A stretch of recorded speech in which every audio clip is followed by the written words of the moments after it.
Right, so we're going to begin inshallah. Bismillahir-Rahmanir-Rahim. Nahmaduhu wa nusalli ala Rasulil Kareem. So this book is broadly which we're following. If you want to get a copy of it, you can. I don't know if someone put a link on the internet, on the WhatsApp group. So it's good to have anyway. But we're not going to follow it religiously, but we'll go through it inshallah. Right, so we just covered some conceptual words last week. I think Iman's been doing some advanced stuff for you. Iman, I'm glad Iman came because he's one of my students, and as you can probably tell, he's very passionate. And he also teaches himself now, impressive. So he'll be coming in every month just to check up on you guys and support you guys as well. So once we get, so the way we envision it is over the next few weeks, some of you will drop out because that's what happens with Arabic classes. Something like this is not for me. The die-hard ones, the committed ones will continue coming for the next few months. And then we'll have a core group of people. That's just the way it works because I've been doing this for so many years. It happens everywhere. Everyone gets really excited. Akhi, at the end of Arabic. And then everyone's like, this is really hard, man. This is like, and some are like, no, it's not hard, it's just some effort. It's like effort. So just bear that in mind. So just, I've got new faces that weren't here last week or just here for one lesson last week. I was here for one lesson last week. On Thursday. Yeah. So did you cover verbs, nouns, and all that sort of stuff? Yeah. So you must forgive me, like I said in the first lesson last week. If I make you suck eggs, I do apologize because I'm starting from baseline. So I'm assuming that you know literally nothing about Arabic besides being able to read the Quran. So sometimes I might teach you something so obvious, but I'm doing it because I want to make sure there's no gaps. So in English, and we do this with our children as well, we have words in English, right? So we have, let's do this thing. So we have,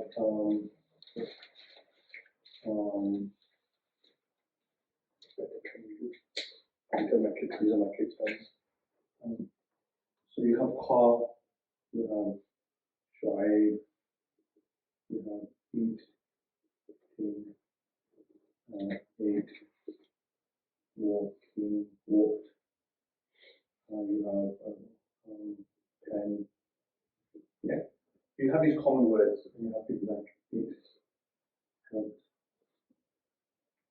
for, to. Yeah. So you have these words that are just words. We call them words in English. You see. What's the word in Arabic? Anybody know? Kalima. Remember? Kalima. Right? Simple as that. Then we're learning that usually at a basic level, at a basic structure in English, and we have the same in Arabic, is that words have one of three things. Right? It gets complicated, but we're not going to do all of that. So what's that in English? Grammatically speaking. And noun, yeah? So let me get it from pen. That's it. I'm going to put blue around it for now. Anybody else can pick out another noun. Sure, get a name or something. Another one. Pen. Any other nouns? You happy with that? Yeah. So what are they called? Nouns, yeah? What do we call them in Arabic? Isms. Yeah? These are called isms. And this will be in the book. Ism. Yeah. Or ismun. Let's try and be correct. Yeah, in the book it's ismun. Yeah. I'll tell you why. Yeah. This is a cheat.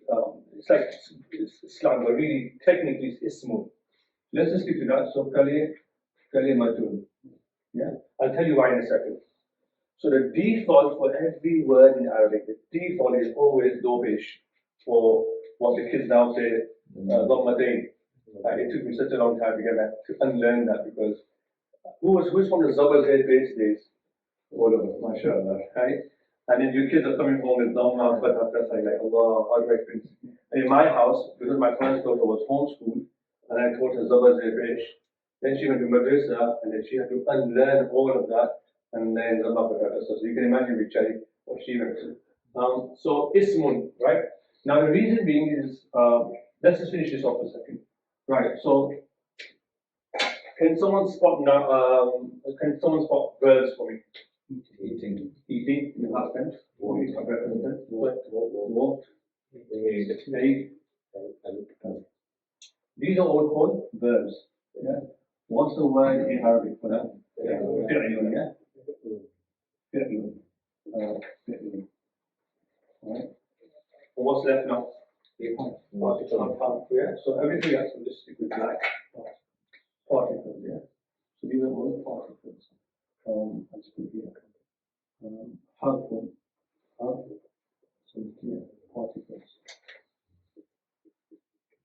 Alright? So these are like basic English speaking structures. So, but you need to know them because once you get a little bit advanced, you'll be doing what I'll do is I'll give you sentences, I'll give you Quranic verses, and we'll be breaking them down.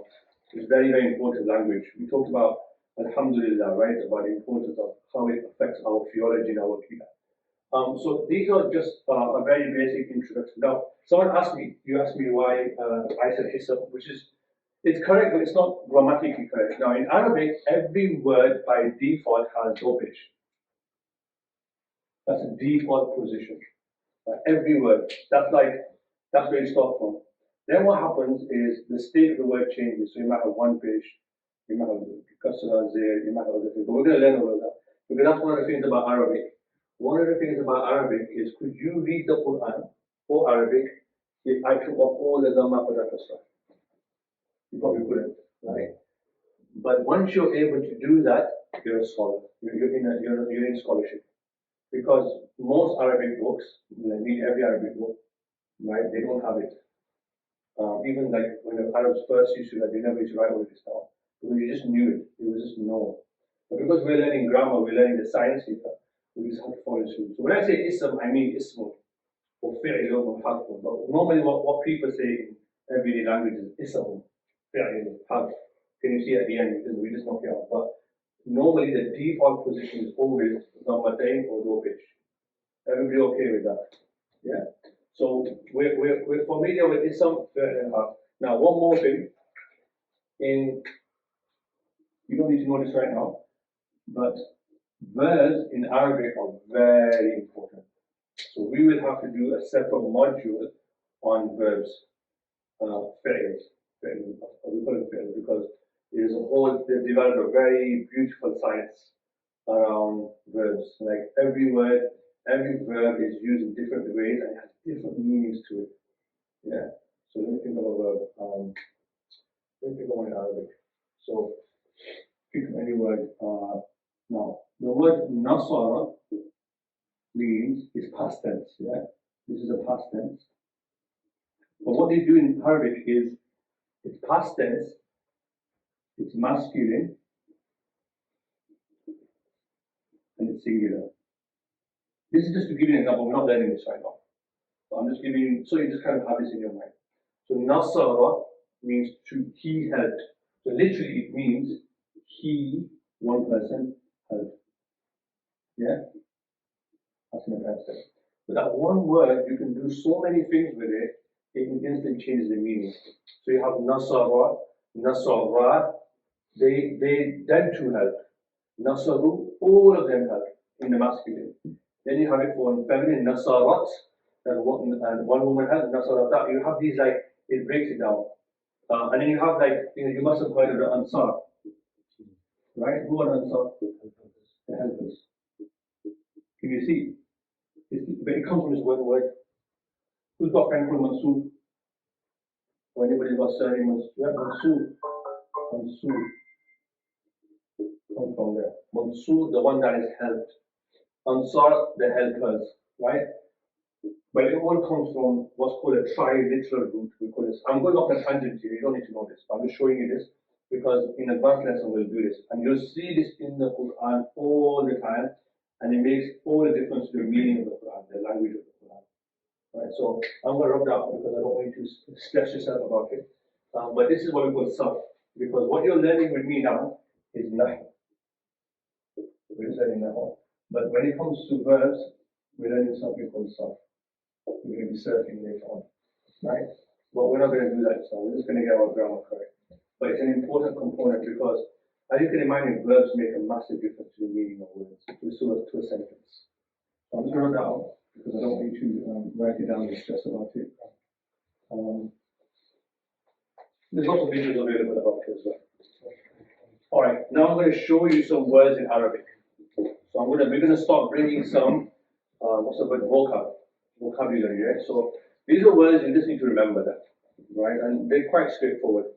Before I do that, let me come back to your point because Mashallah, you reminded me. What's the default position of every word? Dhammatain or dopesh. Default, always. It'll change, but the default is to start with this. So here's a word for you in Arabic. Qala mun. What's the meaning of that? Translation of that? Pen. Huh? Pen. Well, we just say pen, but for now, because we're learning grammar, let's say qala mun.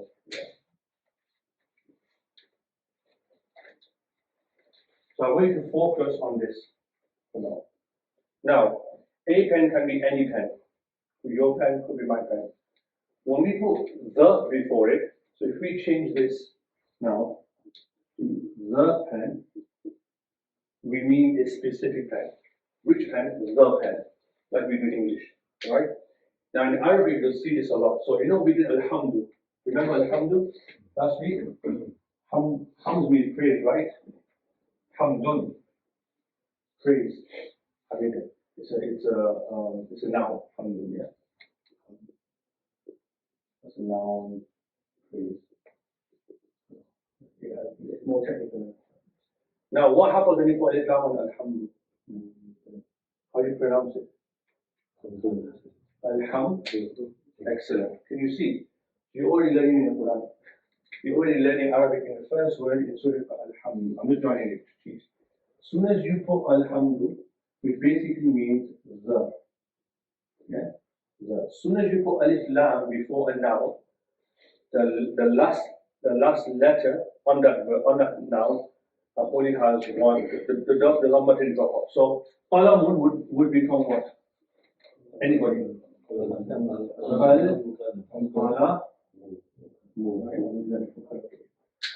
al-qalam, yeah, this is drops. That's all that happens. And you see that all the time. Alhamdu. Nobody says alhamdu. Does it make sense? Alhamdu. Yeah, and you see this in the Quran. So now you read Quran. Whenever you see alif lam before a noun, you know straight away that it doesn't always have the matain. It might become one zabar, one fish. The point is, it never have two. It never have dhammatain, kasratain, fathatain. Yeah, what is it? Zabar fish. Those zabar, those no fish. Right. So it always happens. That's also without even you learning anything right now. Soon as you see that in the Quran or in the Hadith or I don't know when you go on holiday to Morocco, right? As soon as you see that, please don't start speaking Arabic just yet. Right? We'll get there, inshallah. As soon as you see that, you know straight away that it's a noun. Because alif lam is telling you. Because only nouns can have alif lam. That's it. Yeah. Can anyone think of a noun in Arabic that they know? Sayyara or sayyaratun. Sayyaratun, yeah. What did somebody else say? Sorry? Rajulun. Okay, so sayyaratun, yeah. Sayyaratun. I'm just going to do the last. I'm just going to work on the last letter because that's what we're focusing on. Yeah. Sayyaratun means car. A car, right? A car. I'm going to get my iPad keyboard. A car. Yeah. How do I? Somebody who hasn't spoken yet is very shy. How do I make that into the car? Somebody tell me. As-sayyatu. Sayyaratu. Yeah, alif lam. As-sayyar. I'm not writing everything because otherwise everything for you because that's going to be forever. As-sayyaratu. As soon as you see that, you know it's a noun. That's a telltale sign that it's a noun. Alright? Is it a silent noun? Oh, good question. So in Arabic, we also have what's called moon letters and sun letters. So you'll notice that sometimes the lam is, you actually say, you verbalize it, and then sometimes you don't. So in this one, the lam is silent. Yeah, that's to do with the moon letters. We actually come to this book later on. But we'll cover that later on, but good question, yeah? So, Shamsiyya and Qamariya.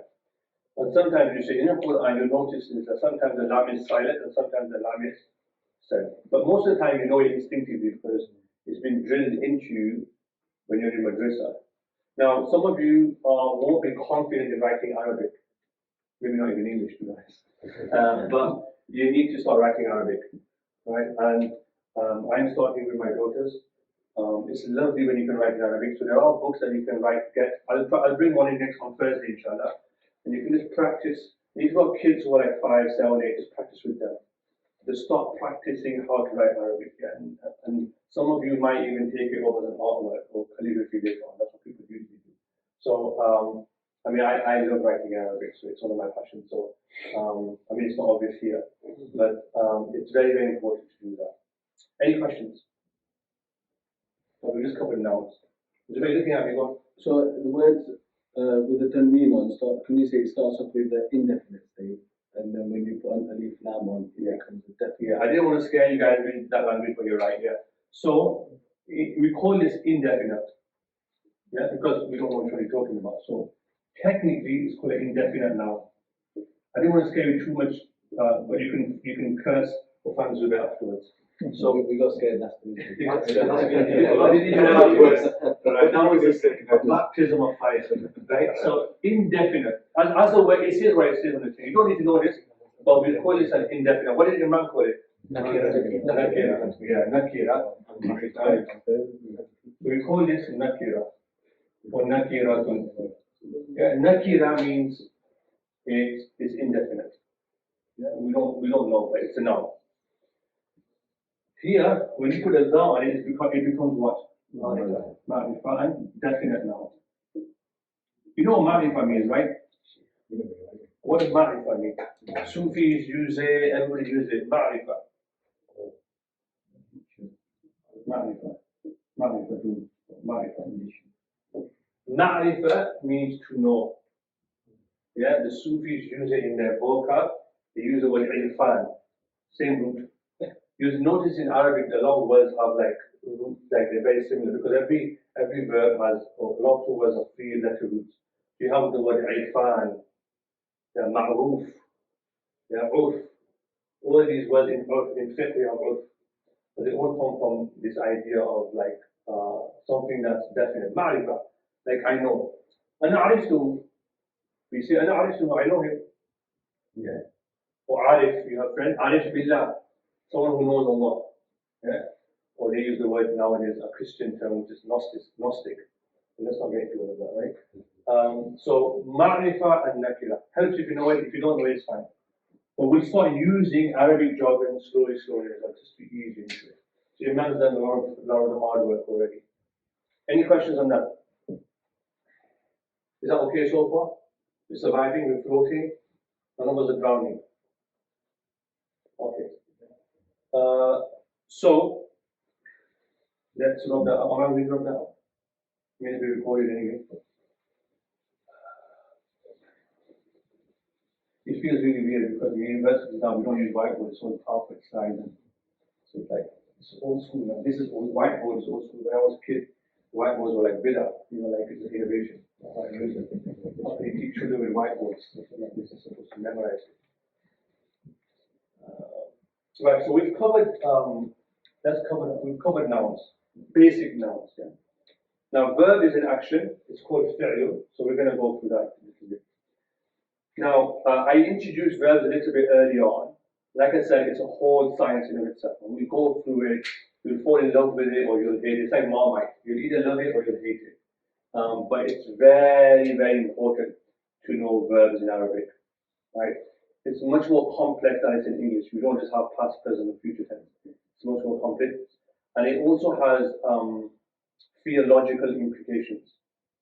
So I'll do that in a minute. Someone reminds me to talk about Aqidah again, to bring it back to Quran. Because I'm trying to do that as I teach you guys to say that. Remember that it has real implications. So there's a word in Arabic. I'm just going to pick any random verb for now. This is in the book. Fataha. Fataha. Yeah. What does Fataha mean? He opened. He opened, yeah? Or opened. But will this be grammatically correct? He opened. Yeah? Now, this is where I'm going to check out how much you just know of in natural Arabic. Can you think of any words that are like similar to fatah? Just one someone said it. Go on, don't be shy. Fatih. Fatih. Sultan Fatih. Yeah. You have Fatih. Go on. Anybody else? Fatih. I'm gonna just go through. You don't need to know this by the way. We just experiment with it. Mafatih. Miftah. Mufina Dalu. It's called Miftah Dalu, right? Miftah. Miftah. Anything else? فتح حمر فتح Fatah. So in the Quran, towards the end, إذا جاء نصر الله والصفات. It's talking about the Futuh of Makkah. Futuh, yeah, or you can have Futuh. Can you see already? You can get lots of, we call these conjugations, punctual conjugations. So we'll go through the range. And you'll be blown away by like how beautiful Arabic is if you really immerse yourself. We call this conjugation. When you get a root word, you do all sorts of like funky things with it, and it has different meanings to it. Anyone else can think of any word? Sorry? فاتحة Fatiha, Surah Fatiha. The opening. Still, it has nuances, it has a different meaning to the words. Fatiha, Al-Fatiha. Anyone else? Can you do anything? In the dua entering mosque, Allahumma ftah li. Allahumma ftah li, right? So that's a particular verb. That's a verb, iftah. Iftah. Yeah, iftah. It's a supplication, that is. Allah, iftah, open for me. Open for me. So can you see, like, it comes in like all of these different ways. You also have Mafati, but we'll leave all of that, right? So Imam Razi's Tafsir is a very famous scholar, one of my favorite scholars of Tafsir. Mafati for the Ghaib. Mafati, the opening to the Ghaib, the unseen. I'm just showing you, like, this is just, you don't need to know this. This is just for you to see that verbs are very, very important in Arabic. And you use them all the time in your du'as in the Quran, but you don't sometimes appreciate the nuance, right? And they can take on different meanings depending on where it's situated in the text and stuff. So we do all that. Inshallah, I hope to get you to that level. If you put the effort in where you start enjoying Arabic. Like Imran, I hope when he came on Thursday, he was very energetic. He was excited, like he loves Arabic. He really turns him on. He's really excited. He loves Arabic, mashallah. So it's very, very important to bear that in mind. So let's just pause this first. 1 second. So Fataha is a past tense you open, yeah? Then, and this is something you don't need to know, but I'm just showing you this. I'm just showing you this. You have Fataha, Yaftahu. Yaftahu is, that's in the past tense. He is opening.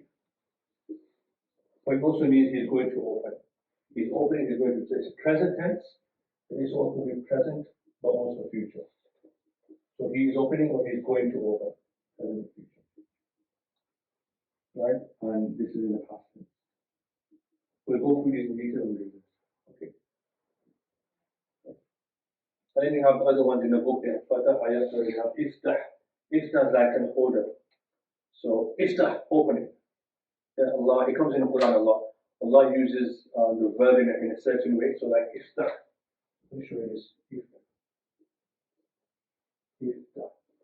That's actually called a command in Arabic. So you get into interesting conversations in fiqh.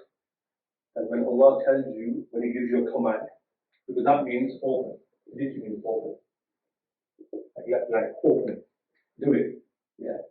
And in language theory, in Arabic, in fiqh, when Allah commands you to do something, what does it mean? Does it mean you have to perpetually do it? Does it mean you do it straight away? Does it mean you have to do it within that time period? So Allah subhanahu wa ta'ala says, وَأَقِيمُوا الصَّلَاةِ. Aqimu means perform the prayer. Right now, do you perform the prayer all the time? Right? Do you perform the prayer when it's time for the prayer? Do you perform the prayer perpetually? Do you only perform it once? Because when you command something, what does it mean? This is philosophy of language, by the way. Right? Like, so this is fascinating, but it's usually an amr, so hukum. Like Allah telling you to do something, it's done. And in the Quran it comes a lot. What famous salata? What more ahlaka bis salati? What more? Like, enjoy more. Tell your family to perform the prayer. Right? So this is important to bear in mind as well. And for some says as well. What does it mean? So this is just a you don't need to know this. All you need to know is a verb is past, present, and future verb. Right? Any questions? I'm giving you like more than you need to know because you just get to appreciate where it's all going. Anything else? Any questions? Anybody know what time is it? Nearly 5%. Nearly 5 past 9. So we've got 10 more minutes each other. We'll stop. Right. So we've done nouns, we've just introduced verbs to you. Now we're just easing ourselves in. We don't really need to know much right now. Particles, there are so many in Arabic, so many particles, but I'll only introduce two for you. Right? So for example, Allah says in the Quran, or you find in the Quran, Allah, ilah. Yeah? And depends when it comes in a Spanish sentence, it means to go to, or towards, if you like. Yeah. Izhab ila al-masjid. Izhab ila al-masjid. So if I want to put into a sentence, izhab, which is from a verb, which is a verb obviously, which comes from the root zahaba, which is a hukam. Go. Go. Go. Izhab ila al-masjid. Now, normally what did I tell you? The default for a verb is, a noun is, a particle. What's that one? Why is that noun? What would it normally have at the end of it if you didn't have any time in there? Yeah, double page. So it would have been masjidun, then alif lam comes al masjidun. Now, because of a rule in Arabic which you don't need to know right now, which is that this one, whenever it comes before a noun, it makes it into the word, the noun after it, into a kasra, a fish. So it will masjidi. Ila, yeah, ila. We call it hospital. You don't need to know this now. I'm just showing you this. Right? So ila masjidi. I'm just showing you the particle. That's all you need to know now. That this is an example of a particle. I'm just giving you a sentence that's just showing that. Go to the masjid. Yeah? And you know this. A specific masjid. And you have another one. Just to give you one more example. Ala. Not Ali, ala. On top of. Now the meanings will change, but we're just going to leave that for now. But ala means like on top. On top. Yeah. So let's pick another one. Ijlis. Sit. Ijlis. Ijlis, yeah? Ijlis ala kursi. Yeah? Sit on the kursi. Sit on the kursi. You see? So particles complete this. They're not, they bring the sentence together, they bring the nouns and the verbs together. You'll notice that most sentences almost exclusively will be built of these three things, these three components. And you find the same thing in English. Right? So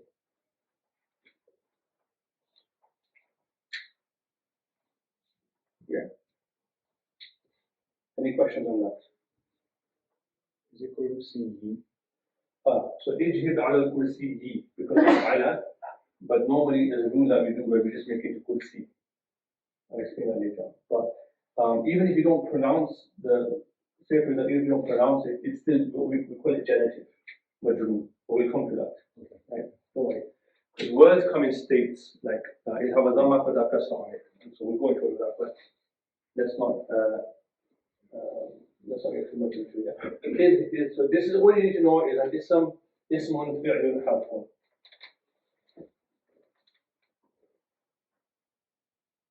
Any questions?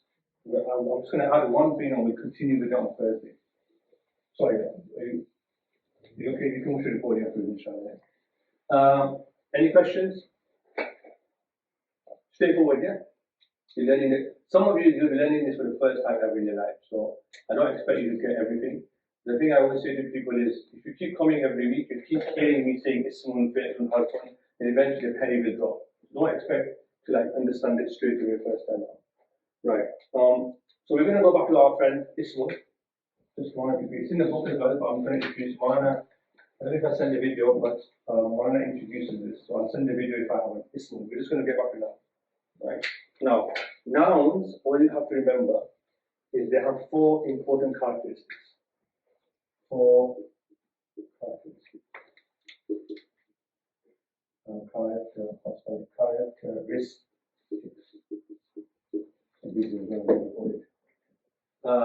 Four characteristics. Characteristics are we call them Sidat. Right. So nouns have to be like these four things. Okay. Now the best way to remember, and one has done this in his book, so that's very useful. He's obviously been teaching it for a very long time. Ding. We call it ding. I think that's what he says in his video. Ding. He was very excited. He was very animated when he spoke about this. This was it mnemonic? What do you call it? Acronym. No, yeah, we're talking about it is actually about it's a memory device, so you call it that. What do you call this? Yasin, come on.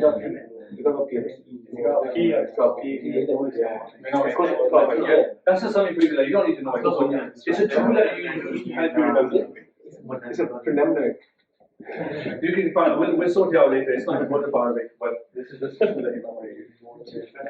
So people make these things up, you know, like when, you must remember GCSE days when you were revising those books, GCSE revision books in there. So they have four characteristics which I'm going to show you. Now, inshallah. So nouns, and when you think about nouns, they have to make sense. So number one, we've already covered this, which is noun will be definite.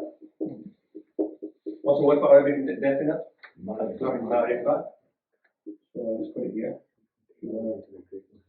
Or it can either be marifa or it can be nakira, indefinite, right? Which is obvious. Nakira,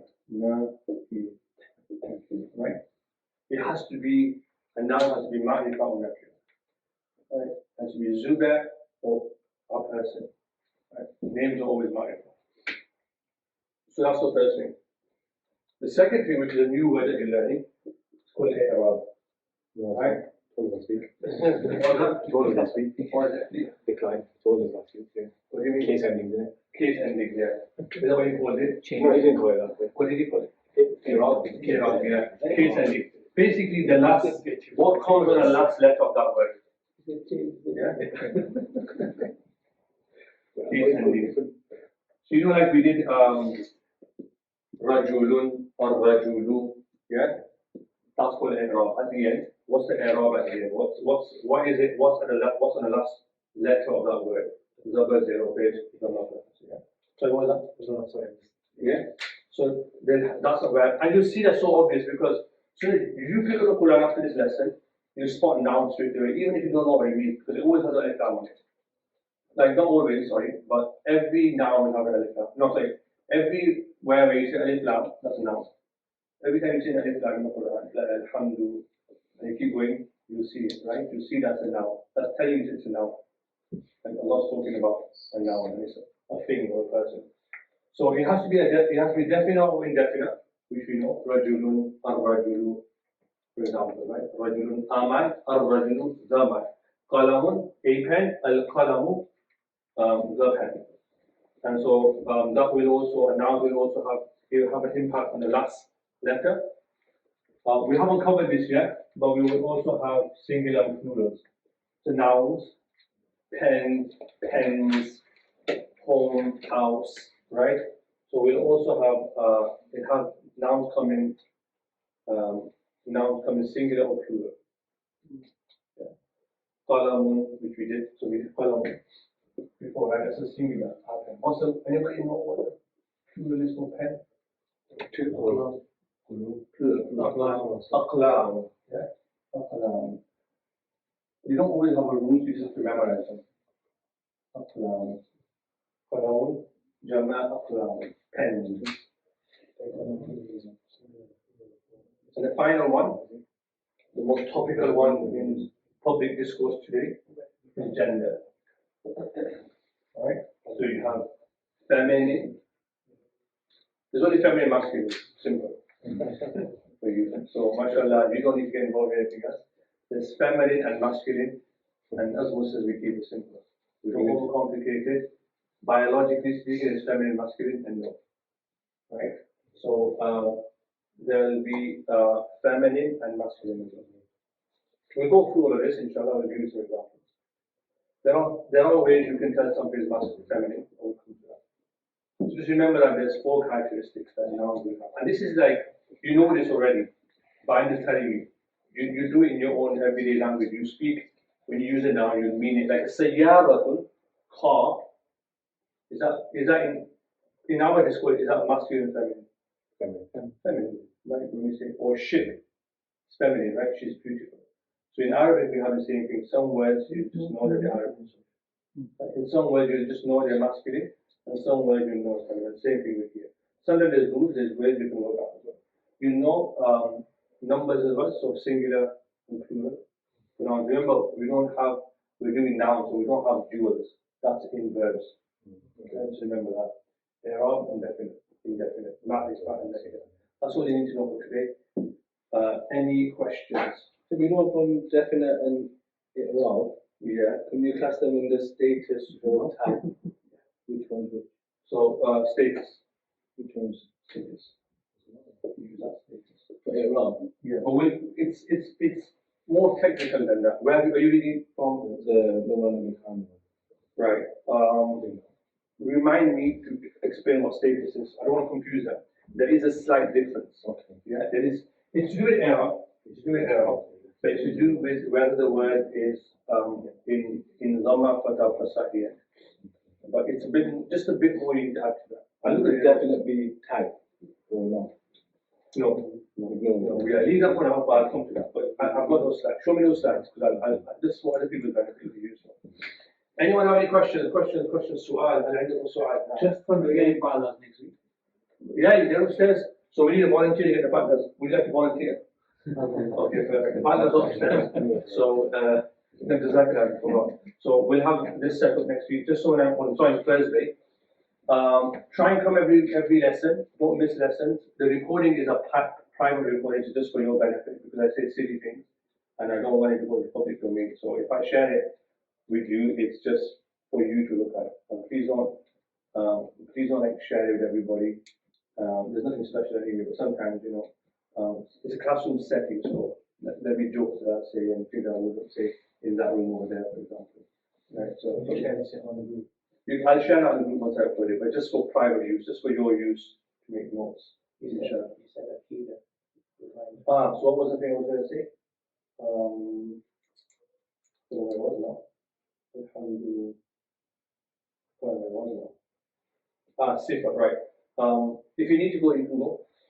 So, no, we'll leave it. We'll come back to next week because we'll go for a tangent again. But you got Alhamdulillah last week, right? You got Alhamdulillah why it was now. And why it's important because if you make the word verb, if you make that into a verb, Allah doesn't have sentence. So,